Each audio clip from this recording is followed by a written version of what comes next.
so that the value of my improvisation is preserved. Is that visible enough, or are there? Yeah, okay. So we're going to talk at first about the natural disaster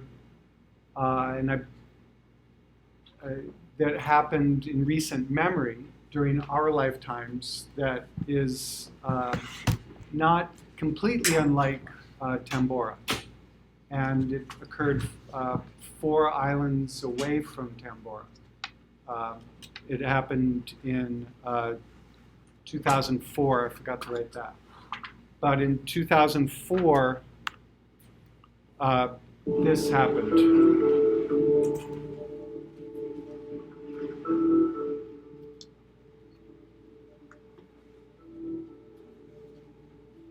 My name is I come from Banda Aceh.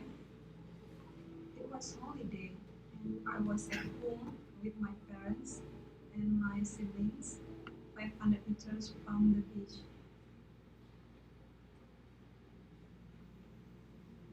It was a 9.2 earthquake, 3rd largest recorded in human history. And that map is not exactly accurate. It actually was a fault line that went up through the Indian Ocean. It happened for minutes, for some minutes. I saw a lot of people just like us, some of them lying on the ground because the wave of the earthquake is so strong.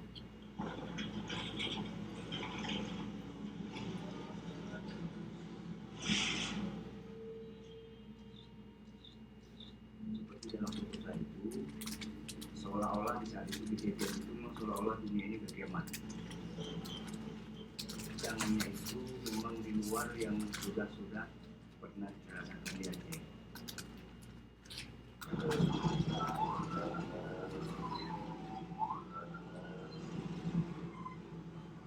We decided to just stay outside for a while because of the earthquake. So we wait for a while, and then I saw hundreds of people. Then they were running from the sea.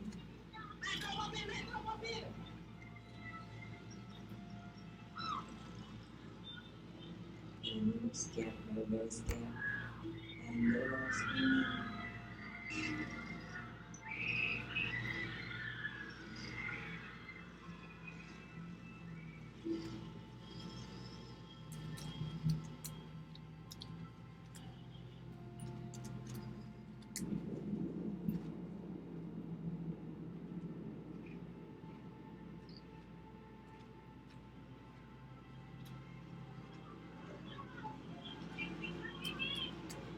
I start to feel scared because I saw a giant wave.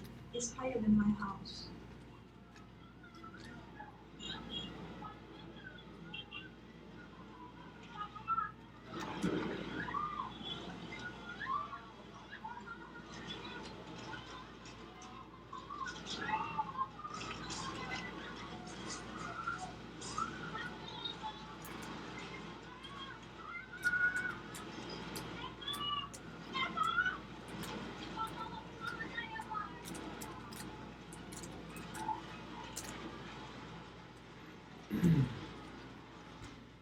My sister started to scream, so I just hugged my sister.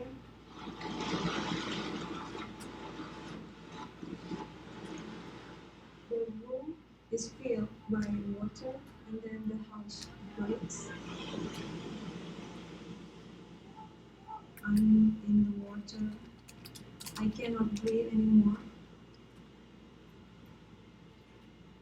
And suddenly I found myself floating on the surface of the water. I tried to find something, I tried to grab something, and I found, I think it's a bag of a couch. I started to call my father, my mom, my husband. Nobody answered.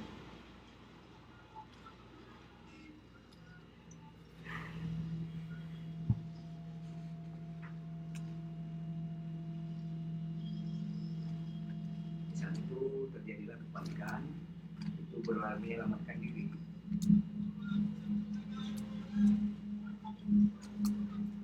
Saya juga ikut di saat itu. Cuma kebetulan saya di saat itu saya berusaha untuk ke depan untuk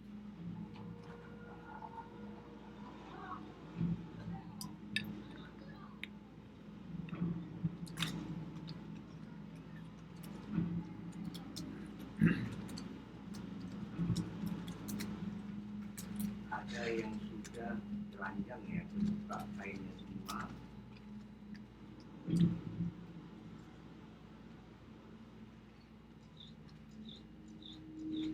Salah beberapa orang mereka ada yang mereka tarik yang bisa diselamatkan.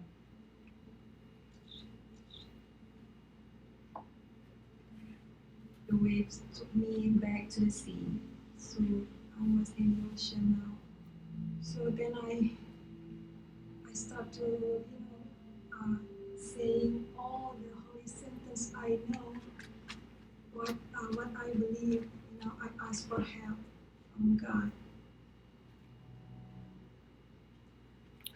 So is everybody okay? So the thing about natural disasters, and I'm going to stop saying the word natural, and in part that's a professional response to these events in history, is that it's important to take responsibility for the human role in these disasters. Yes, the root origin causes of the tsunami was an earthquake, but we know from history that these things happen. And knowing that these things happen, we have a responsibility to prepare. And as engineers, etc., as professionals in the world, it falls to us to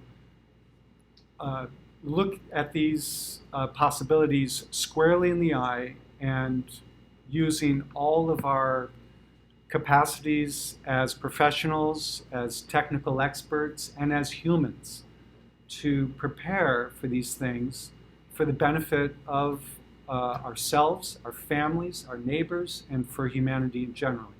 So this is a fundamental, core, professional, ethical responsibility that falls on all of us as we enter into our careers.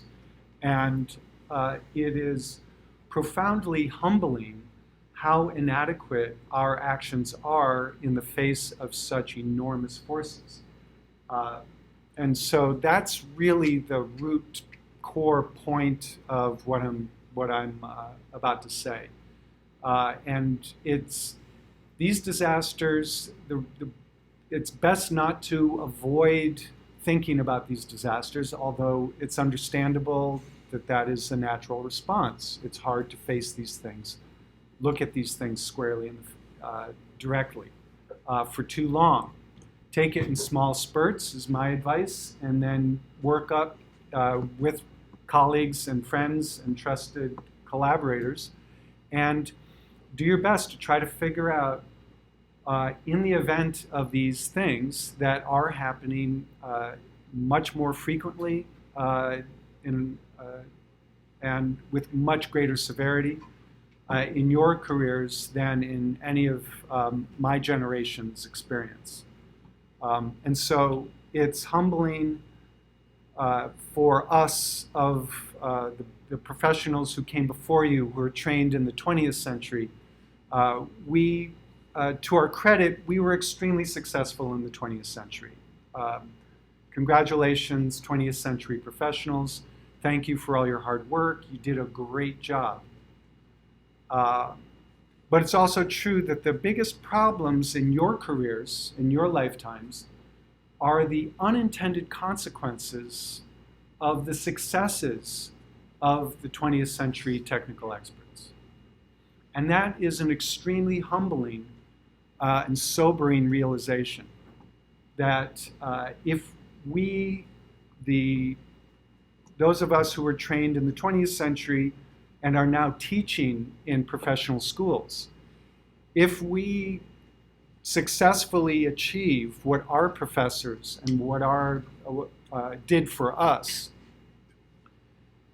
we are in effect sabotaging the chances for humanity in the 21st century. So it falls to me and my colleagues who were trained in the 20th century, doing the best we could, our professors doing the best they could, being tremendously successful, spreading wealth through economic growth, solving problems of curable diseases, improving health and hygiene for the millions and billions of the world, tremendous advancements in mobility, scientific achievement, space exploration, etc. So what I'm saying here is not to neglect in any way, shape, or form the remarkable achievements of the 20th century. Thank you, to your grandparents and their parents. But at the same time, we cannot afford to keep doing what we've been doing. And disaster is a tremendous opportunity to learn. These events are the teacher. And this is the part where often, when I usually start the semester by saying, introducing myself, welcoming the students to the course, and then the first thing I say is, despite appearances where I'm sitting up here and you're sitting up there, I'm the one controlling the slideshow, I say, despite appearances, I am number 4. I am not the most important source of understanding. On a good day, on the best of days, I am the 4th most important source of understanding. You cannot afford to depend on your professors to be the most important single source of understanding. Trust us that we're doing the best we can, but don't stop there. Your job is to actively engage and to verify the usefulness, the dependability, and the truthfulness of what it is we're presenting to you. Don't let your schooling get in the way of your education. Your school does the best we can to bring you up to where we can get you. But it has to be you taking responsibility as an educated professional entering the 21st century with all of its challenges. You need to take responsibility for your own education. It is not enough to simply do what your school expects you to do. Sorry. But it's best that you prepare for that. And these disasters, and I'm using this disaster in particular, to share with you the sobering lessons of how inadequate professional preparation is in the face of the reality of the world. I said that your professors are number 4. What do you think number 1 is? What is the most important source of understanding? Experience, yes. Experience with what? Whatever it is you're trying to understand. Yeah, experience with what it is you're trying to understand. I like to say the world is the teacher. And that's, and the interesting thing about that is that the world is available to all humans. So it's all of a sudden I've displaced all you smarty pants, college educated Wentworth students and graduates, soon to be graduates, from any special status. Everyone in the world has access to the world and can learn from the world. If that's the number 1 source of understanding, what's the point of going to college?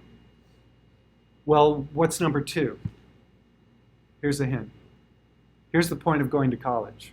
What's the second most important source of understanding in the world? Reading? Reading is one of the elements of number 2. Okay, research? Research is another element. What do these things all have in common? School. Each of you have a discipline, and each of your disciplines has a tradition of interrogating the world. right? Construction managers look at the history of accidents. Construction managers look at methods of Gantt charts of what methods work and don't work. Civil engineers rely on precedents of everything. You know, historically, what's the what are the coefficients of this, and what's the angle of repose of this material, and et cetera, et cetera. All of these things that you are going to school to study give you a way of interrogating the world. The world is available to everyone, but you have special access to the world that other people don't have, because you have these methods of interrogating the world, of asking questions through your the methods of your disciplines, of each of these disciplines. You have a way of accessing and understanding the world that the rest of us don't have.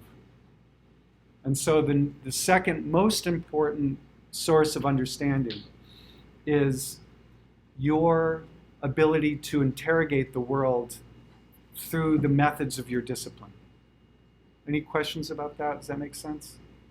So, phew, that was close. There is a good reason for you to take on all these student loans and spend the best 4 or 5 years of your life studying in school. So what's number 3?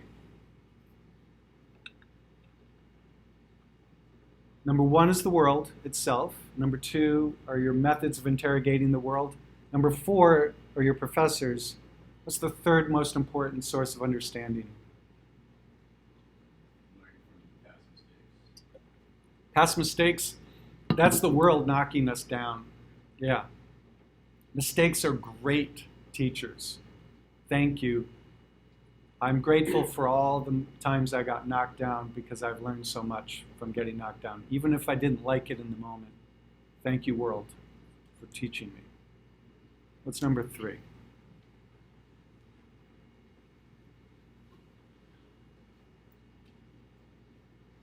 Your own intellect, your own creativity. Well, that's your way of navigating between 1, 2, and 3, and 4. You are kind of in this vehicle, and you're steering your own attention to try to do your best to learn directly from the world. Then you bring your methods of interrogating the world to bear.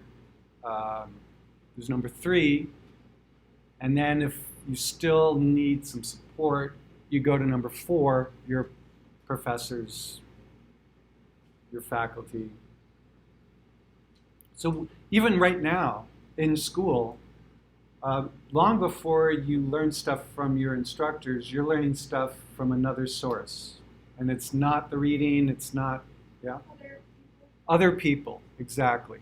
Well, it's not surprising that the person in the design college says this, because I don't know if this happens in engineering programs, but our students over in that college with a really long list of departments as a name, students say, I'm sorry, no offense, but I learned more from my classmates than I learned from you professors. That's a typical thing. Does that happen in engineering programs? Yeah. Yeah, so you're sitting there struggling with the problem set, 10:30 at night. It's usually if we have a bad professor. Yes, and sorry and you're welcome to all the students who are disappointed by our teaching. Get used to it, because the world is filled with people who are going to disappoint you. All right, so getting a professor who's less skillful than the heroic teacher you had last year is really a glimpse of more to come. So we have these 4 sources of understanding. And so if the biggest one is the world itself and the least are the teachers, let's look through that lens at these events. So first of all, this thing happened. A lot of us woke up the day after Christmas, and the first response we had was, oh my God, this is horrible. The second response is, thank God it's so far away. And that was more true for me because I woke up on the beach in California that morning. I was sleeping in a camper van visiting my wife's family for Christmas.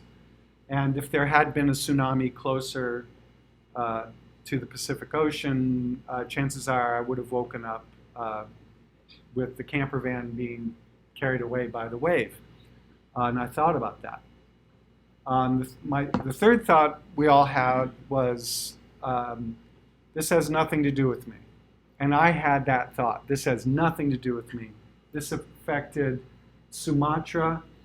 I don't have anything to do with Sumatra. I spent time on the island of Java, not Sumatra. This has nothing to do with me. And for 24 hours, I felt like it had nothing to do with me. But I woke up on the 27th with a shocking realization that actually, no, it kind of does have to do with me. The world is paying attention to this disaster. Billions of dollars are being donated, and there's kind of a challenge to delivering those services and spending that money effectively. So suddenly on the 27th, I snapped out of it and I realized I got to go there. And I'm not part of any international aid organization, but I speak Indonesian fluently. I speak English pretty well, and I'm a technical expert. I'm going to be, I'm the kind of person who can help out. So without making any connections, really, well, I had a network of colleagues and friends, and sending emails and making phone calls, I connected up with a nonprofit organization that was not officially a not-for-profit organization. It was kind of a rogue band of do-gooders. And they were disdainful of the larger organization of aid workers. And they identified that, first of all, in the disaster, 250,000 people died. So it was big. 200,000 houses were lost in Sumatra. And the town of Banda Aceh, and specifically this section of the town of Aceh, it's at the very tip of Sumatra. And there's a port, and within this photograph, the population before the disaster was around 4,500. After the disaster, that dropped to about 781. 85%, I think that is, of the people were killed in the earthquake or the tsunami. They were right on the coast. Those 781 were disproportionately male. They were almost all male, between the ages of 15 and 50, because they were out on the fishing boats beyond the reach of the wave. You saw on the slides before that the physics of the wave is that when the shelf dropped, when suddenly it dropped, whatever it dropped, it displaced water, and it was the pattern of the fault line was a line, and so if it were a point source, the waves would propagate and the force of the wave would dissipate as it traveled. But because it was a line, a shock wave of a line, there was no dissipation. Those forces stayed kind of coherent, if I can use a physics term with this credit. And so the shock wave was a coherent shock wave. It wasn't dissipating. And so that's why all the way across the Indian Ocean and Sri Lanka, the force of the wave was so strong. Well, 45 miles from the epicenter, it came in here as a very coherent force. And when that wave is distributed in a very great depth of water, the force is across this area.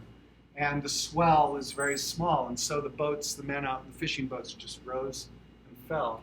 But as soon as it comes into shallow land, that same area of force is concentrated and pushed up, and that's why you get these huge cresting waves of a tsunami. So it was the people along this shoreline. In this area, the wave came in from this direction, and it was estimated to be approximately 30 or 40 feet high. So that's 3 or 4 stories high. And just around the point of the coast, because of the geometry of the bay, that force was concentrated into, it collected, and the wave height was measured by satellite as being somewhere close to 100 feet high. And I interviewed a woman, I'm not going to show you the interview, but I interviewed this woman who witnessed this 100-foot high wave coming in, killing everyone in her family. So it was devastating. I arrived and I went immediately to the head of Public Works. I arrived in February, about 6 weeks after the events of the tsunami. And I went straight away to the head of Public Works, and I introduced him. I was teaching at the Rhode Island School of Design. I said, I'm an architect, teach at RISD, what can I do to help? And he said, oh my God, not another architect. Because they were flooded with architects who all had these brilliant solutions to all the problems. And he politely but firmly told all these architects, he said, we know how to build houses, thank you very much. We don't need your bizarre space age ideas. They're not helpful. Please go away. And if they didn't take a hint, he said, here's a piece of land, show us an example, build one of them, and we'll come and look at it and see what they look like. So I don't have the actual buildings that they built, but this is the kind of thing the architects did. And so I said, but I'm also a planner. And all of a sudden he warmed up to me, and we got to work. This is my friend Afwan. That's his house in the distance, what's left of it, and a mosque. This is the mosque, and that's Afwan's house. Afwan was not there, so he survived. Everyone in his family died. His wife, his parents. This is the barracks that the government quickly built to house the survivors. But there was a significant number of survivors who rejected the invitation to live in the barracks. They went to live with relatives, and every day they would show up back in the debris of their village, not knowing what else to do. They would just travel there, drawn back to where they had built their lives and where their family members and neighbors all died, the 85%. This group that I connected with were committed to the serving the needs of the people who were not in the barracks, serving the needs of the people who were not registered with the non-governmental organizations. We call them nonprofit organizations here in the United States. In the rest of the world, they just say NGO. That stands for non-governmental organizations. NGOs were the conduit for all the aid, and the aid was coming in, and it was going, what little aid was actually reaching survivors. It was going to the survivors living in the camps. And this organization called Forum Bangun Aceh, which means the Aceh Development Forum, we were focused on helping survivors rebuild. We were not going through the NGO channels. We were collecting money and just giving it to survivors. And we were mobilizing survivors. I proposed that the thing that needed before reconstruction is mapping. Civil engineers should get this, mapping out the terrain on the landscape so that people could rebuild. And so the landscape, you'll notice, was scraped clean, but there are concrete elements that are embedded in the ground that once the bulldozers scrape away the debris, you can find those concrete elements and you can remap the parcels. There was a scare. There was a scam that occurred a few weeks after the original earthquake tsunami, where young men came through the government offices and said, "There's another tsunami coming." So the government workers left, and the young men liberated the government offices of all their computers. So all parcel information that had survived the earthquake and tsunami were now lost. And the 8 employees of the government office for managing parcels was not expanded.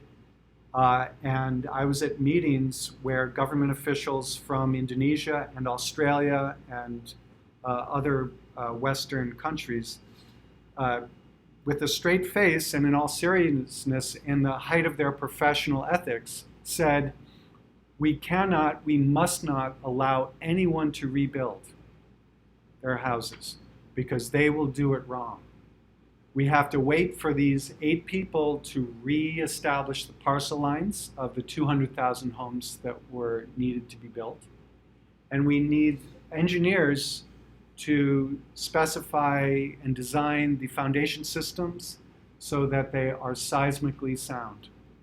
And this was the highest professional, this is what these professional experts were trained to defend as the highest aspiration of their professions. So in the kind of renegade spirit of this organization, we collaborated with the civil engineers and architects of the local university, and we went into the camps and we gathered at the villages and we trained the surviving men, mostly men, how to map and how to triangulate, how to measure on the ground to reestablish the parcel maps of their properties, of their village. And because we had connections with the university, in 2004, we already had GPS locating systems accurate to within a meter that allowed us to geolocate these parcel maps. So we mobilized teams, we trained, and it ended up happening at first dozens of villages, and then it spread from there. And then we started working. I came back in June with a team of students. So at MIT, we had a workshop that attracted, there were 3 of us teaching it. One was familiar with the situation in Sri Lanka, one in Thailand, and I was representing the Indonesian situation. So we had this workshop at MIT during their spring break. We attracted students, graduate students and undergraduates from all over the region, Harvard, MIT, RISD, Tufts, a lot of different schools. There were about 60 students participating in this workshop. And at the end, I said, who would be interested and willing to go to Sumatra and help out, help them rebuild whatever they need. And there were 47 people who signed up with their email addresses, but there was this sobering pushback from the universities. One by one, they went to their respective universities and they said, I'd like to go to Sumatra with this professor and do some rebuilding. Can you give me can I do it as an independent study?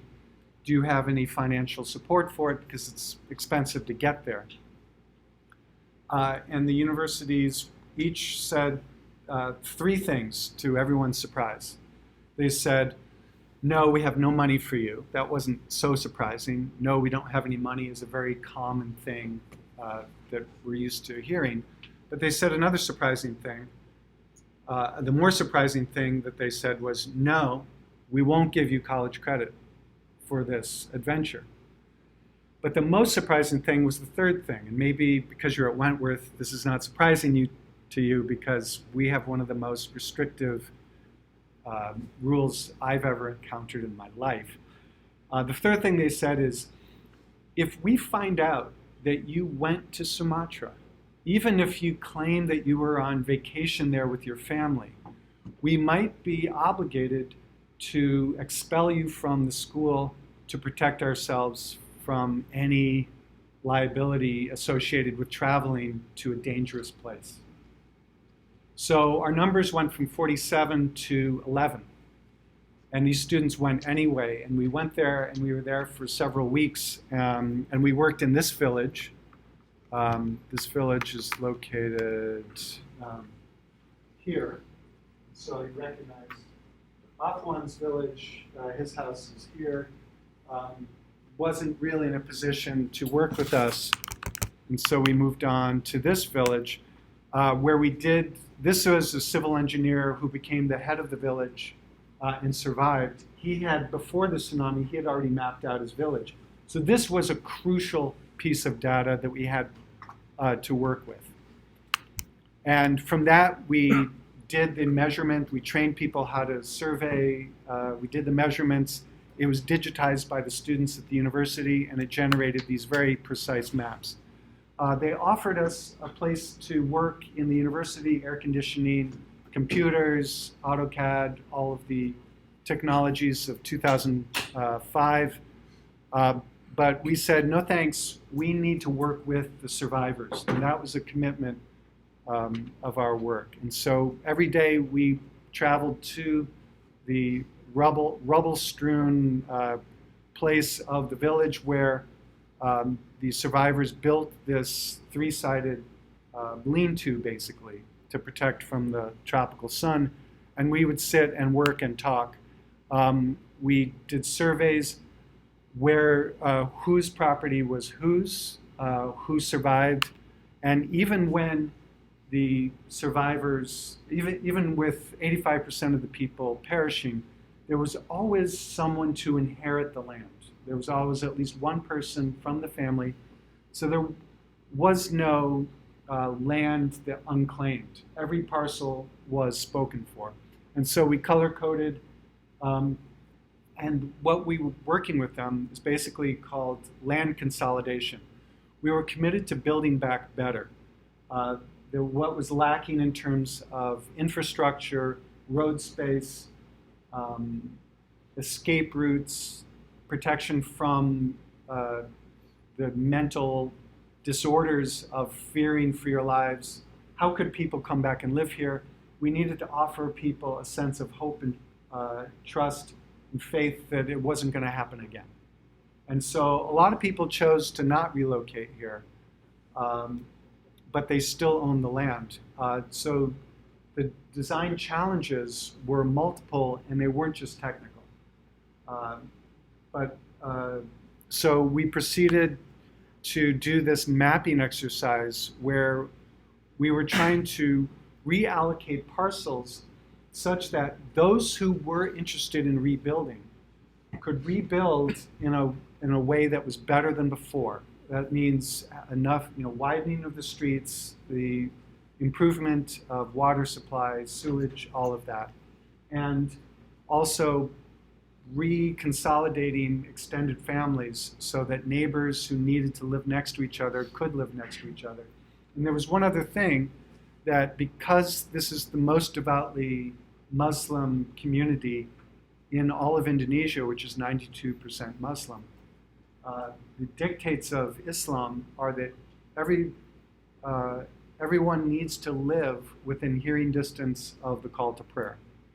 And unlike the United States, where if you can afford it, you're supposed to move away from and live as far away as you possibly can from your neighbors, the opposite is true in this context, where you need your neighbors and your community to help you be a good Muslim. You need a community. Islam is a religion of community, and you need your community to practice Islam properly.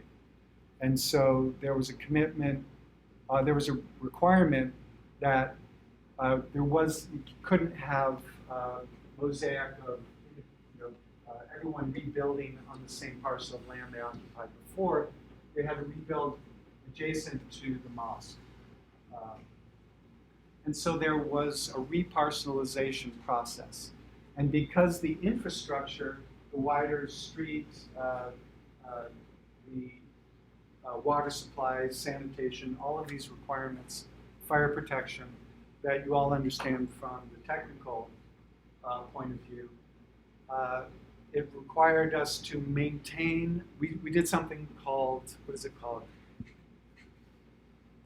It's a bad name, whatever the name is, I can't remember the technical name, but it involves figuring out what percentage of the land everyone has. And even if the total area is reduced because of the need for public infrastructure, everyone gets the same percentage of land.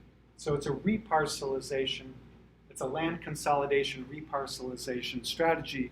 We trained the villagers, the survivors participating with us on how to negotiate with each other and determine a fair redistribution and a fair reconfiguration of the parcelization. And instead of using computers, we had a digital camera, a laptop, and a inkjet printer that all worked on battery so that we could charge up the batteries overnight, show up in the village during the day, work with the paper, color it by hand with markers and crayons and scissors and tape, and test out different configurations, photograph it, print that out, and move things around. And so we established what the infrastructure needs were, and then we worked within that to reparcelize.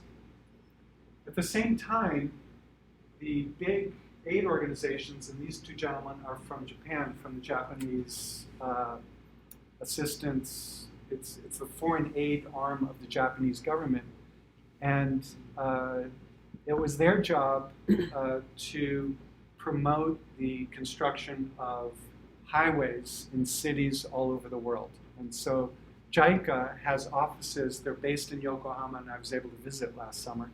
They have offices in every major city in the developing economies of the world, and their job is to promote to the local government the message that in order to advance, you need more road space.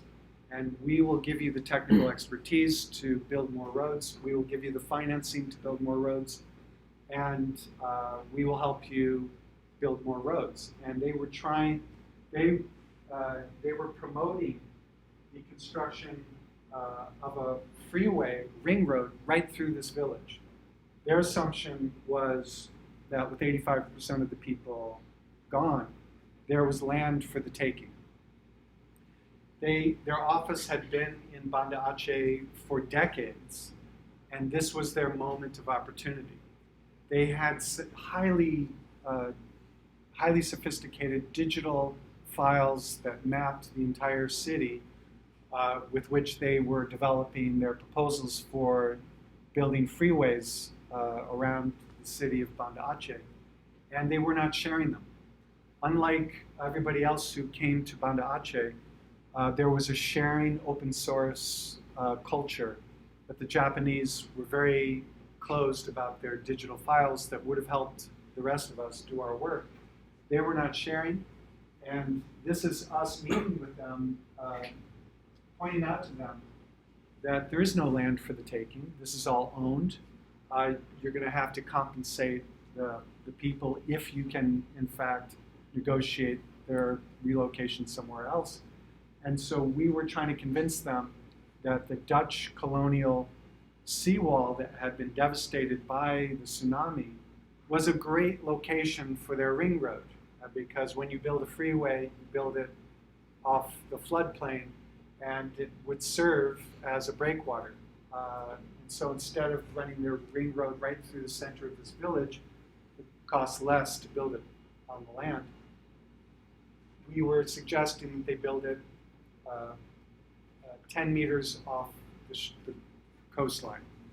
But it was a very telling, a very sobering realization of what the world of professional and governments, what the professional world is equipped to do, and what it does in the face of disaster, and the mismatch between what we do and what we should be doing. Another ugly realization of the limitations of professional responses to disaster. Well, I should say first that one of the very optimistic things was the UN High Commission for Refugees set up a tent in the first days after the earthquake and tsunami. And the tent became the central gathering point for all information for everyone arriving to respond to the crisis. And so there was no guard at the gate entering this tent. Whoever wanted to come into the tent was welcome to come into the tent. And there were 2 young women with 2 laptops. And the custom was you plug your flash drive into the laptop. When you arrive, you go to the tent. You put your flash drive into the laptops and you download any information that you need to do your work.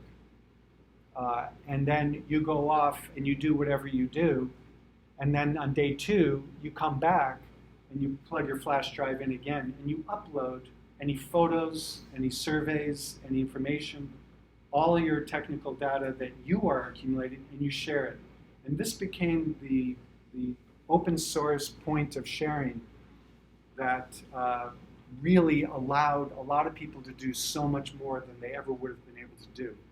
And the Indonesian military were part of this. The US military was part of this.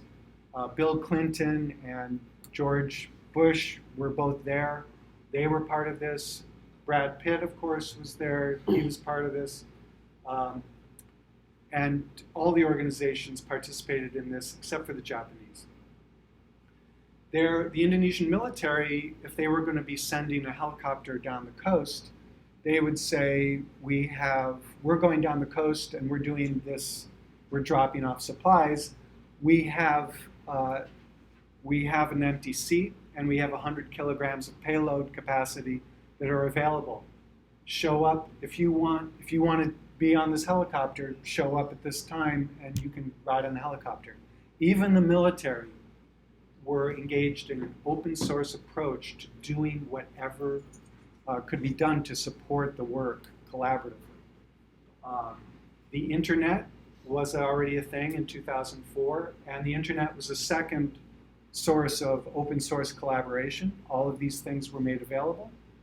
The cellular towers of Indonesia were not impacted. I was there in 2004, and my cell coverage with a phone I bought for $25, a phone number I registered for $5, and because cell phones cost more in the United States than they do anywhere else in the world, I was shocked, and the service is poorer. I was shocked by how inexpensive and how high quality the cell phone coverage was in Indonesia. Really? So the internet was perfect in Indonesia. Sorry. Monopoly capitalism is a horrible thing. So without competition, you get a different outcome. And then the third element of open source was in the first days after the disaster, every day there'd be a meeting. So anyone dealing, and the most active people were people dealing with health. First physical health and then mental health. And then food and water, and then later shelter. And so I was participating in week 6 in the shelter meetings, and the meetings were every day.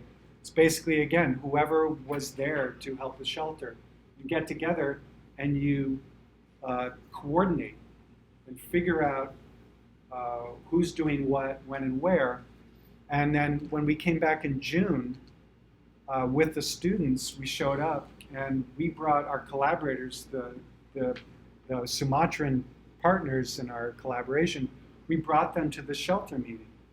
And apparently, I didn't realize this until we arrived, this is the first time any Indonesian had been present for one of these shelter meetings. And so it became extremely embarrassing to have the Australian engineers, the civil engineers, saying what I said before. We need to contact the military. We need armed guards to prevent people from rebuilding their houses. And I actually videotaped them saying this. And they said they will do it wrong.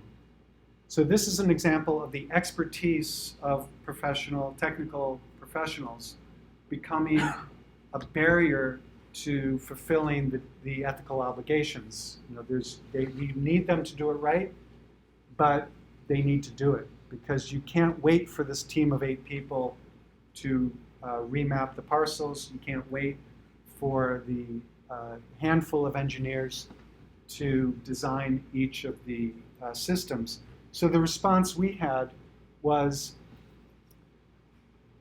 we know how to specify concrete and steel. We know how to tell a good concrete block from a bad concrete block. We know how to design the right pour for concrete. We know how to test it. And let's just teach them. So we made a comic book. And it was about 60 pages long in the local language. It started with the tsunami, the earthquake and tsunami, why the buildings fell, and how to rebuild, how to make a foundation system using the rules of thumb of construction, which is how the world was built. Everyone who lives in a wood frame house, how many people grew up in a wood frame house? Your wood frame house did not have an engineer. Your wood frame house was built by builders using the rules of the standard conventions of platform frame construction. And those conventions are universally understood such that there's an entire building industry that can show up and build a house that satisfies all of the technical requirements that engineers had developed over the centuries. And basically, that was the intention of this comic book, was to disseminate those standards such that with one technical expert, one person who's experienced building, could guide the process of a team of people rebuilding their houses. This is a great point at which to invite you to ask questions or comment. What do you think of that? What would you do?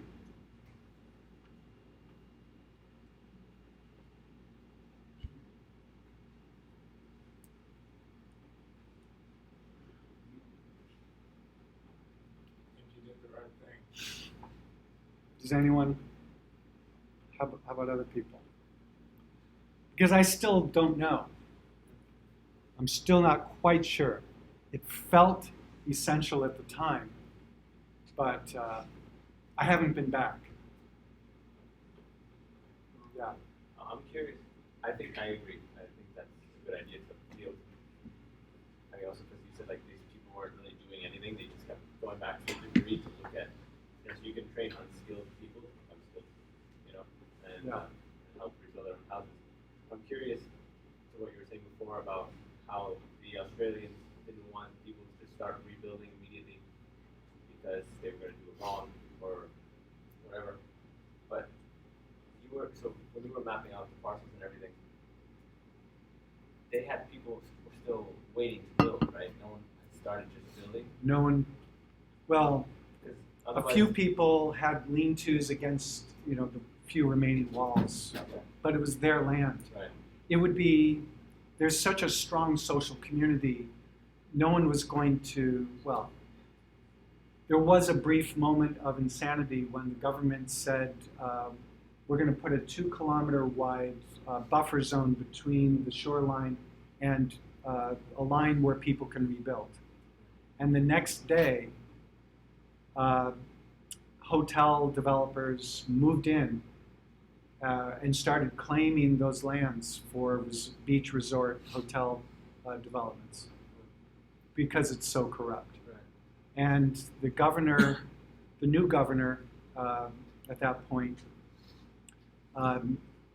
in a moment of sanity, said, okay, everyone, ye saw what was about to happen. There would be this enormous land grab by huge corrupt developers.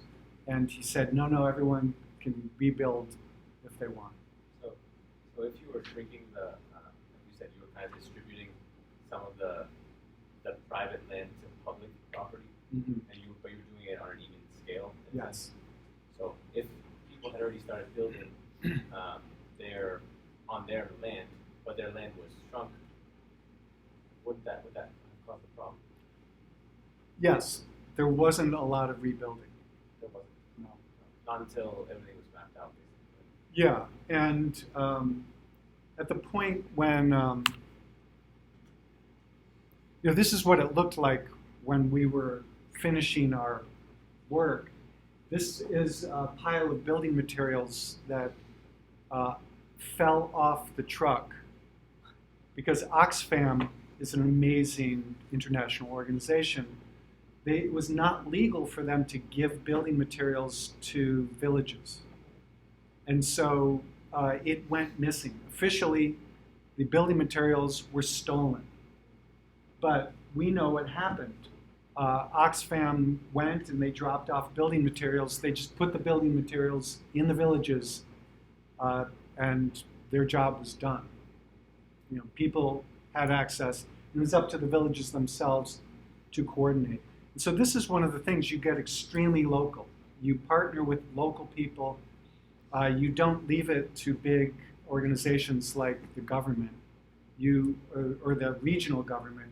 Every village is this very tightly knit social community. They're the ones who are in a position to negotiate with each other and to rebuild properly. I don't know if that. Well, I was just thinking like yesterday, what they were thinking yesterday. My personal opinion, they were not, the idea wasn't completely misguided, but it was way too strict. Yes. So like the idea is correct that people shouldn't just start like building wherever they want because someone might start building someone else's land or Right. like you said, you ended up shrinking the property a little bit. Right. The opportunity is there to build back better. They weren't like completely misguided. I think they had like the right idea. Like wait, let's plan Right. it before we build. Exactly.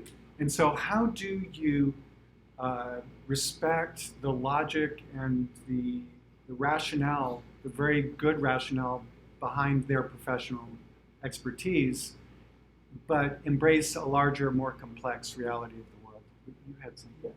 Why was it illegal for them to drop off this building material? It was illegal because the government had an official policy that reconstruction was not allowed until the parcels were reestablished, engineering documents were produced, building permits were in place, applied for, paid for, and then and only then were they supposed to rebuild. So I feel like the right decision would have just been to leave it up to the people. Give them all the tools and knowledge they need, and then just leave it up to the people who actually live there. Okay. Which is what you did, right, with the booklet, with the comic book. That we were, You give them the comic, they have all the building materials, right? And then it's their choice whether they take the risk of building a house that's unsafe for the next tsunami or not. well, I think even more precisely, if the people, to the extent that people have no way to know how to build, to the extent that people would cause problems in rebuilding, either by getting the parcels wrong or missing opportunities to improve infrastructure or building buildings that are not substantial enough to survive the next disaster. We were changing the facts on the ground, which is a quote from Ariel Sharon, the famous general and then president, or prime minister of Israel, who identified the key strategy in engaging the world is to change the facts on the ground. You don't want to be dealing with the new facts on the ground that your opponent has created. You want to be the one changing the facts on the ground. So in that spirit, we were attempting to change the facts on the ground. We were attempting to make it possible, open up the possibility that a village could be sophisticated enough to rebuild with proper parcelization, with planning for improved infrastructure, and with proper building practices to create buildings as good or better than would have been true if we had to wait for the government mechanisms to grind their way at a snail's pace over the next decade or two to rebuild the 200,000 homes that we need. So we were changing the facts on the ground. And it was, after the fact, it was embraced by this man with the back to the camera was the head of the reconstruction effort assigned to the task by the president of Indonesia. And there are two people from Australian television covering the decision by the head of reconstruction to name August. We were there May, June, July, and he was declaring August to be village planning month and village reparcelization month, village mapping and village planning month.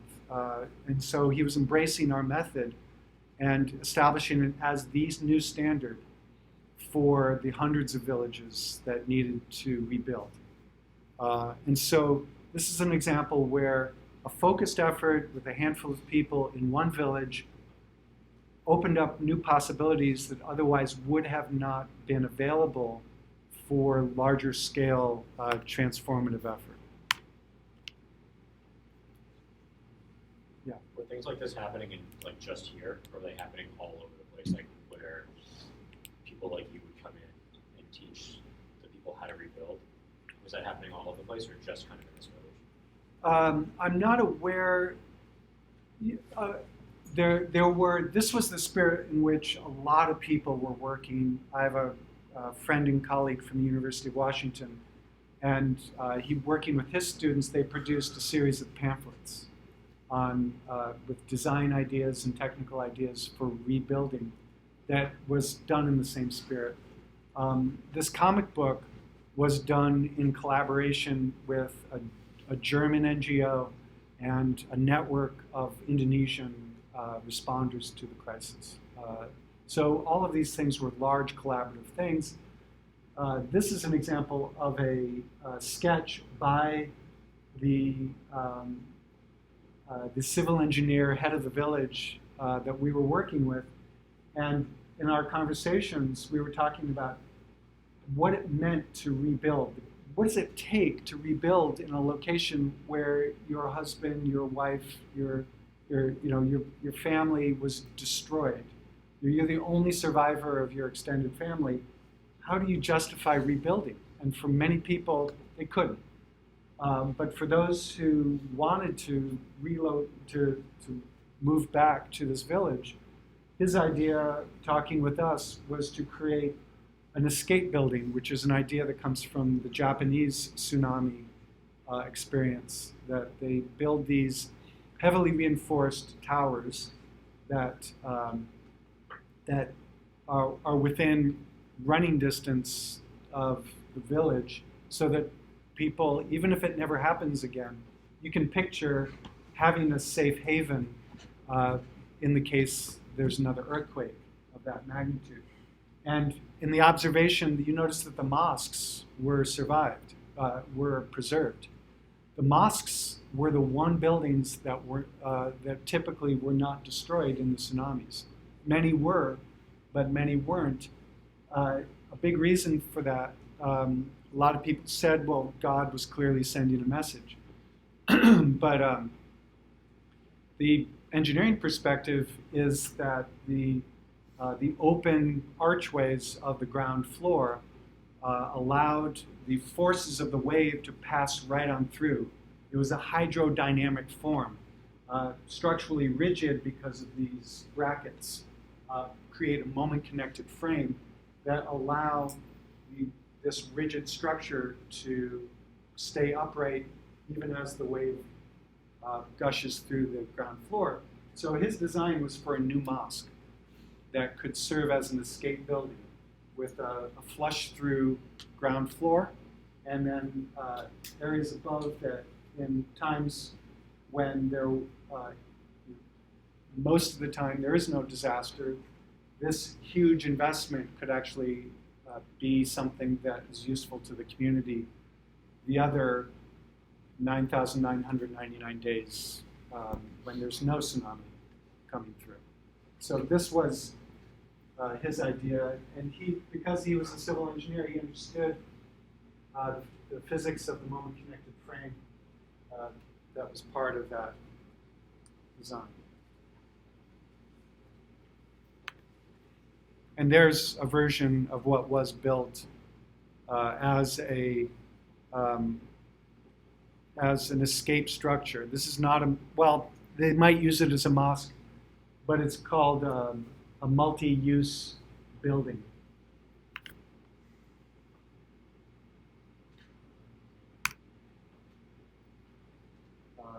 And so the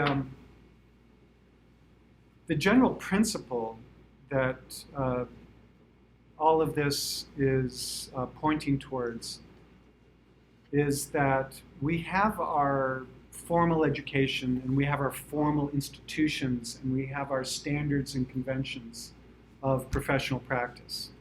And the spirit behind and the logic and the rationale for that long history of development is a profound and invaluable legacy from the history of our professions.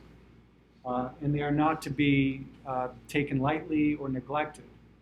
At the same time, if there's anything about the lessons of the 20th century, is that the linear mode of approaching the world, where we identify a problem, we analyze the conditions of that problem, we develop a solution, we execute it, and that's it.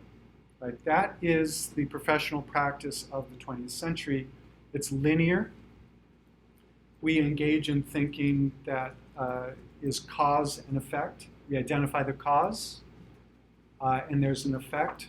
And I'm going to zoom forward in the slides to this. And instead of cause and effect, what I'm presenting here is the idea of a reflexive relationship. Instead of a linear process, it is more of an iterative process. And so the one designer in the room understands how iterative design works. Engineering schools all over the world are starting to teach in the context of a studio. Has anyone been in a studio setting? You have. Anyone else? I shouldn't say even here at Wentworth. Here at Wentworth, some engineering courses are taught in a design setting, especially during the summer. The design studios of the annex building get taken over by engineering courses, and there are engineering courses taught in a studio setting. The difference between the traditional engineering approach to problem solving that I just characterize, maybe caricatured as a linear approach, is unfair, but it's a useful reference point. I went to engineering school. I was dismayed by the linearity of the approach to solving problems. And I dropped out of engineering school looking for something a lot more complicated than identify the problem, identify the conditions, develop a solution. There's one right answer to every problem. There's one optimal answer, and you execute it, and you're done. I ran as fast, I turned and ran as fast and as far as I could from that approach. And I feel like this is a demonstration of the importance of the other thing that we learned in engineering programs in the first year, right, which I'm hoping you are familiar with, which is the negative feedback loop. Negative feedback loop? Yeah? Oh. No? Actually, I don't know if I'm confident with the comment, but I think I know. Did you learn the negative feedback loop? It's like the you'll recognize it when I say it. The thermostat is a negative feedback loop. Got it? A positive feedback loop would not be good than a thermostat. The colder it gets, there's a negative feedback loop right there in the window. It's set to, what temperature is it set to? 65. Okay, so it sets to 65, and it says increase the cooling, because it's 66, right, in the room. It's probably 76 in the room. It's 76 in the room, keep cooling. And then 16 hours later, sometime tonight if we leave it on, it'll hit 65, and the negative feedback loop will say, no, stop cooling. Right? That's the negative part of the negative feedback loop. If it were a positive feedback loop, it would say, the colder it gets, the more you should cool. That's what happens in nuclear power plants. The hotter it gets, I don't know if anyone's watching Chernobyl. Chilling, right? So, The hotter it gets, the faster the fuel, the faster the fission reaction gets, the hotter it gets, etc., until it melts through. Right? So that's a positive feedback loop. In engineering systems, it is to be avoided. We like negative feedback loops. The fission pile gets hot, we automatically insert the control rods to absorb the free particles to reduce the rate of the reaction. That's a negative feedback loop. If the microphone feeding back, that's a positive feedback loop. The louder it gets, the louder it gets. Right? So you have to put in a negative feedback circuit in that. And so we need to design systems that include negative feedback loops, that operate, we design it when we're solving problems, and then we build it into place, because often there's no time to think. When you hear when the earthquake happens, or you hear the tsunami warning siren from the mosque, you drop what you're doing and you run to the escape mosque. Right? This is a reflex. Reflexes, so I'm calling this reflexivity, reflexive design, that you train your reflexes in order to respond appropriately to events that are predictable. We just don't know when they're going to happen. So the word reflexive includes the reflex, which we all understand what a reflex is. We need to design our reflexes, and we need to act not just by reflex, but reflexively. Reflexive is not a very common word. We're not used to it, but when we study Spanish, we learn about reflexive verbs.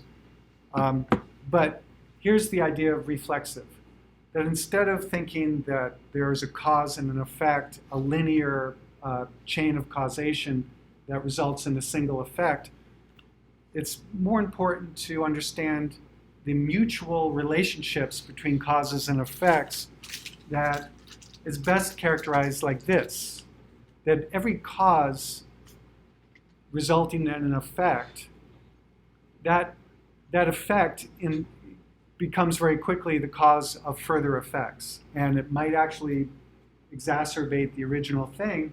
And to recognize that this is how things work, a more reflexive, this has been identified in the social sciences as a better way to understand the history of human systems, especially in the 20th century, that things are not so linear. The world teaches us that things are not so linear, that there's a lot of reflexivity. Here's the engineering diagram of the negative feedback loop. Here's the mechanical engineering analog that the faster the pulley spins, the more the centrifugal force pulls these orbs out. It pulls this lever down, which closes the throttle. So the faster the engine is going, the more these spin out, the throttle closes, the engine slows down, the orbs float in, and as they float in, the throttle opens because it's connected by this mechanism until it reaches a balance, which is how idling the mechanical, back when there were mechanical parts to gasoline-powered engines, remember that? Maybe there's an antique car in your family that wasn't run electronically. This is how that worked. It was a negative feedback loop. And the ultimate negative feedback loop that everyone's engaged in is market forces of supply and demand. Who's taken economics? Oh, cool. So you understand supply-demand stuff? Does that have anything to do with your professional careers? Why are you studying economics? Okay. Oh, that's positive feedback. So economic forces. You guys have talked about the Anthropocene.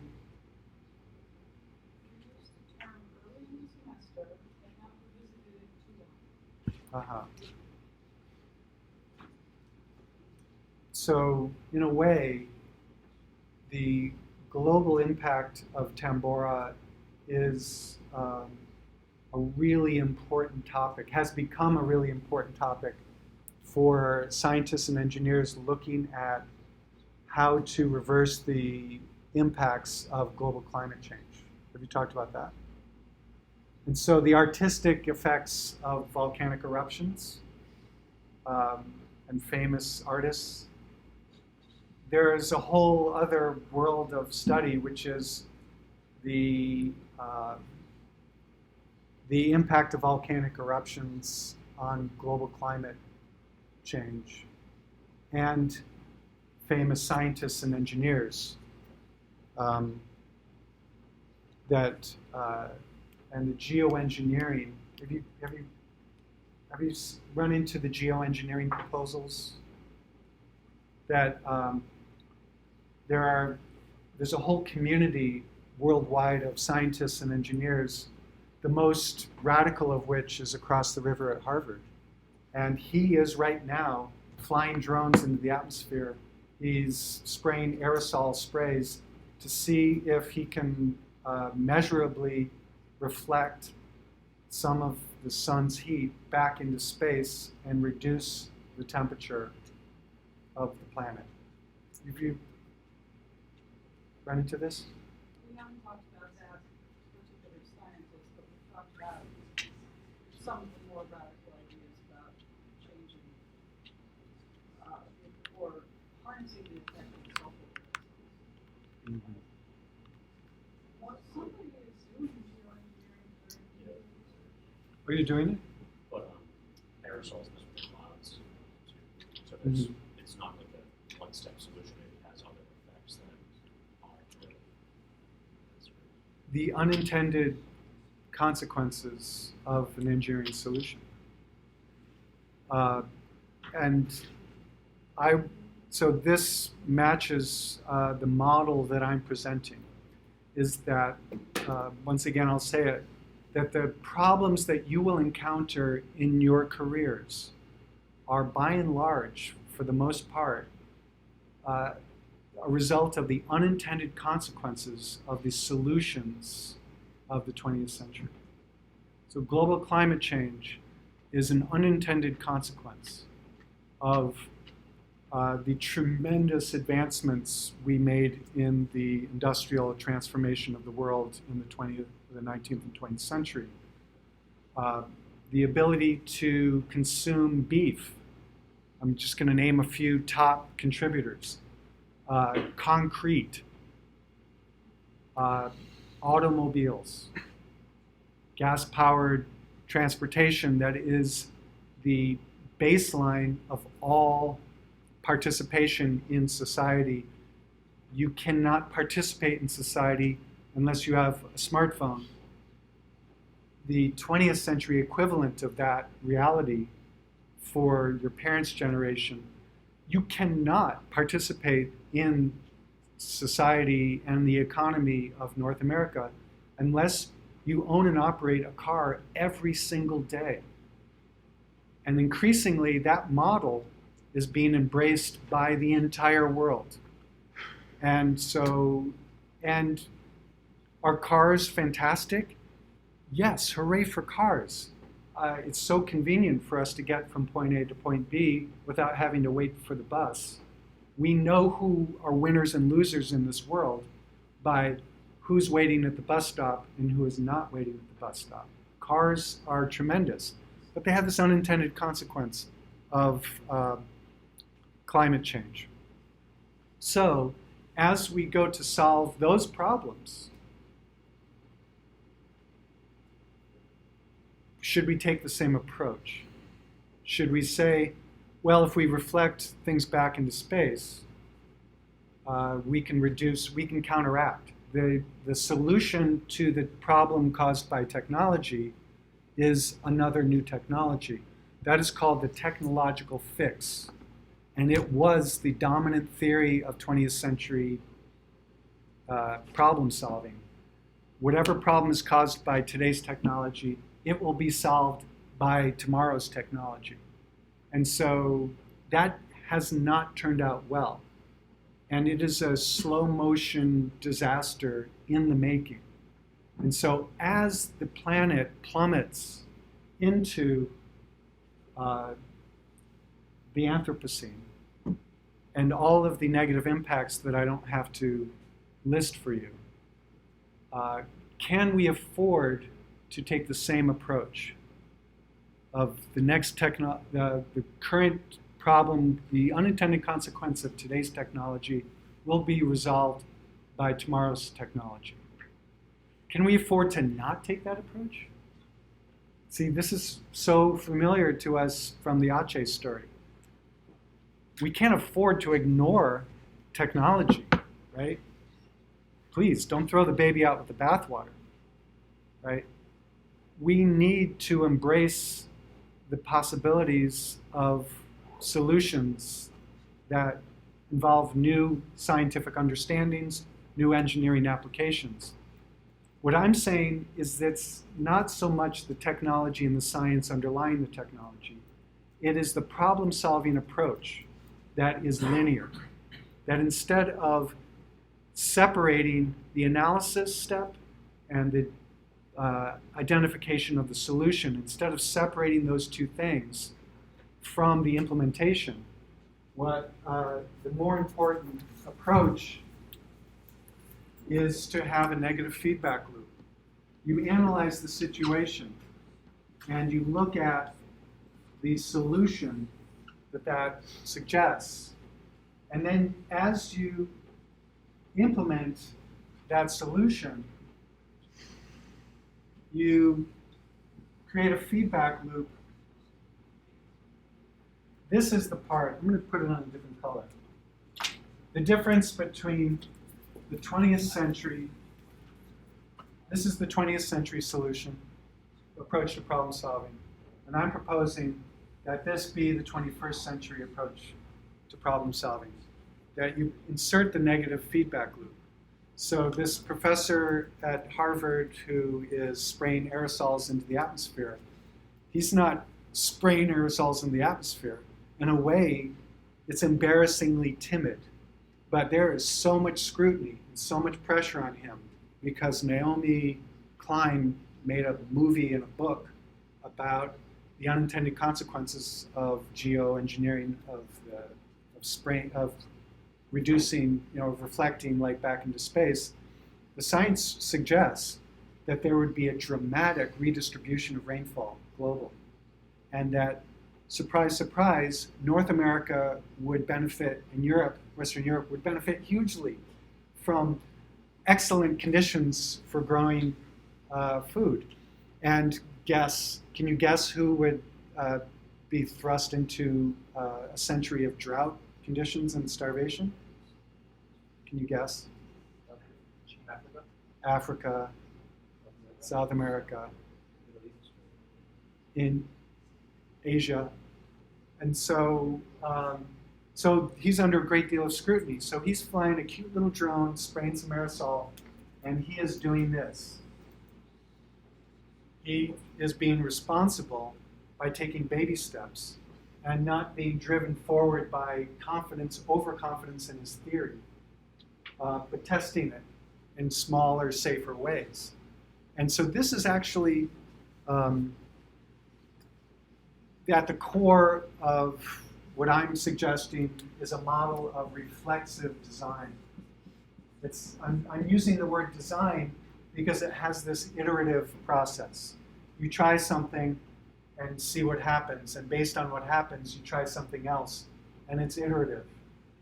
The linear engineering approach would be you look at it once, you figure it out once, and you do it once, and you move on.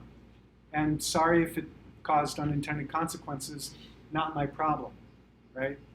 That is how we got into this mess. And so we can't afford for your generation to do what we did. And so that's really at the core of this whole thing. Can I ask a question? Sure. For the class? Can you imagine any negative feedback loops or constitute that inline that are not technological or scientific? In other words, what the guy at Harvard is doing is responsible in the sense that he's being iterative, trying on a small scale, not saying Shazam, let's just go with this. And yet, it's still a technological fix, right? Are there, can we just throw our thinking a little wider and even still have all of this? I don't know if that's sustainable. So it's not models for how the economy works, like not even like the electoral college, so under and dispute around.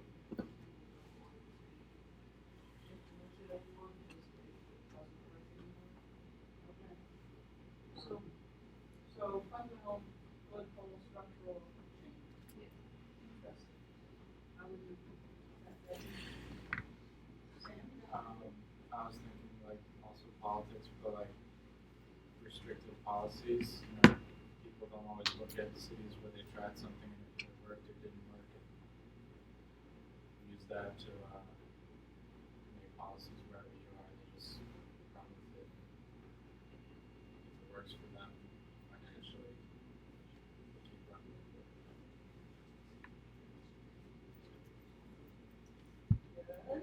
How about economics?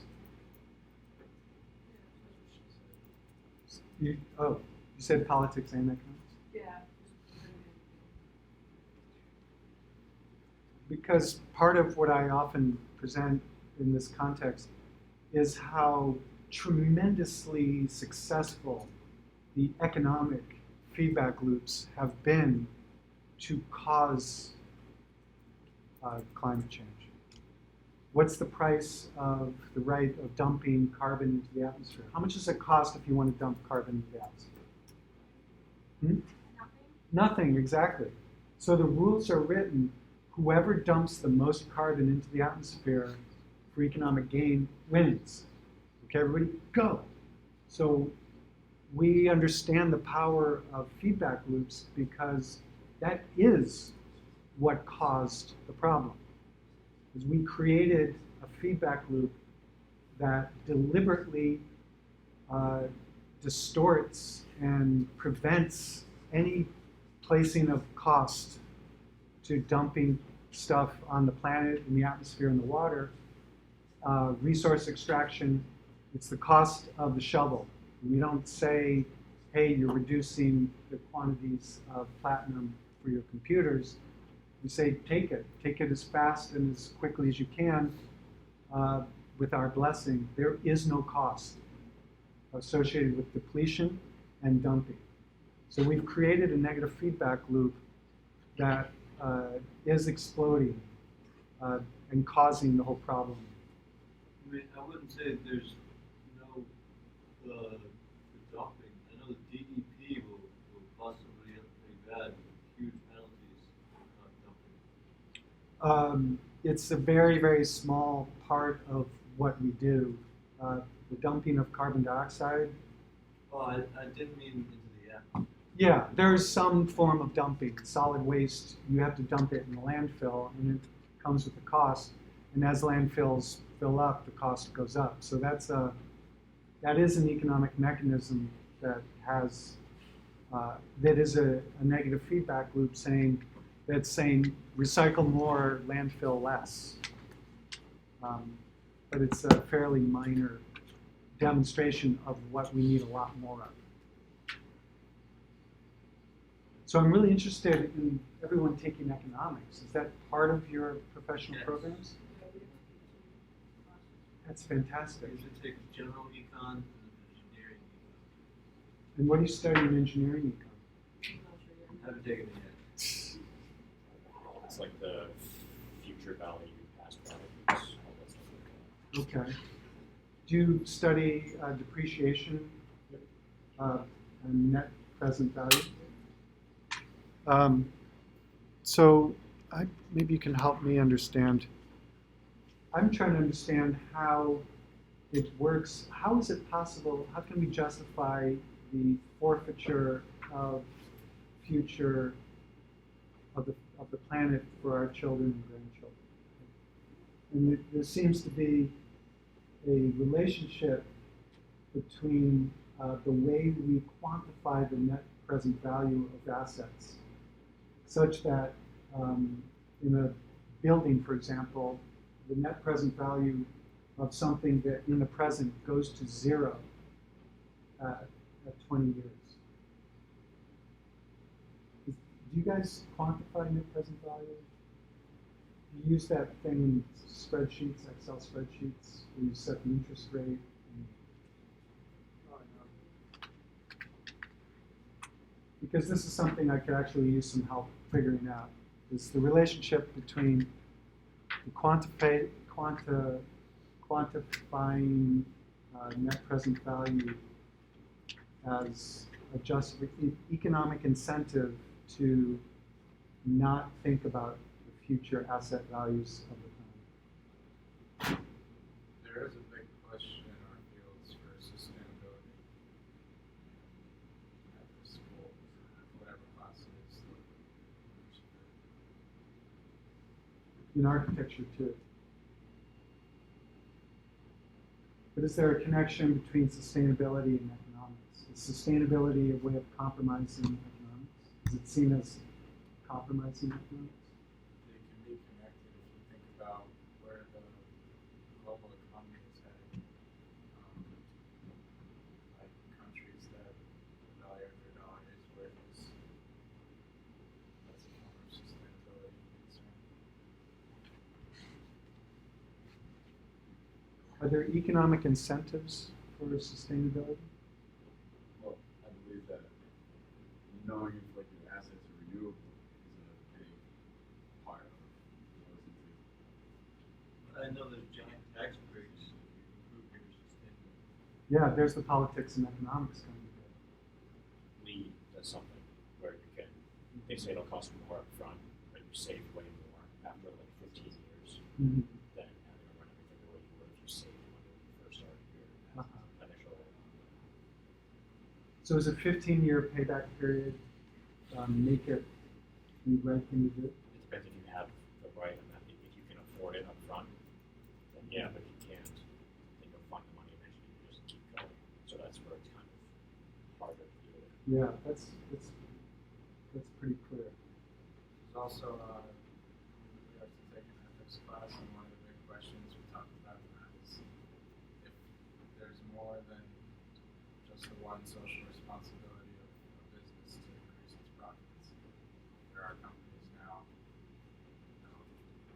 mostly for the tax breaks, but also for sustainability purposes, will define themselves as benefit corporations, which, one good thing in the world or another, with their earnings, not just feed it back So there's a thing called benefit corporations.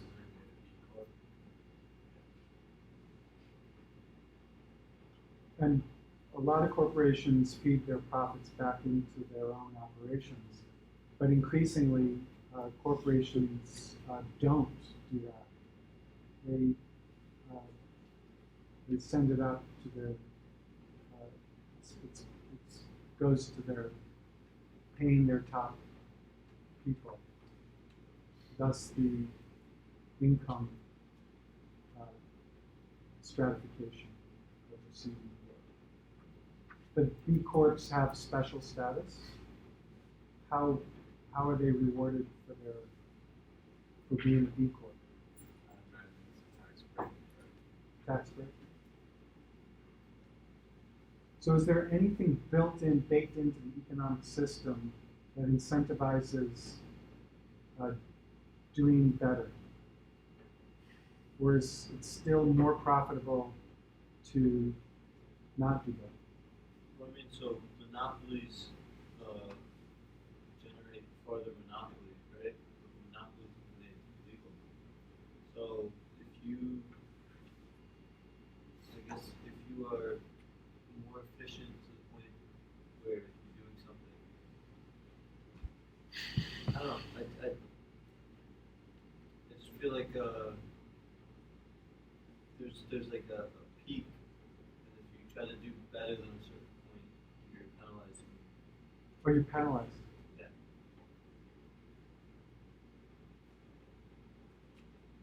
If you try to do better in terms of So if sustainability? If you're gonna dump more than everybody else, right, it's gonna make you so much more profitable that you're gonna become more of a monopoly, and then you're gonna be broken down.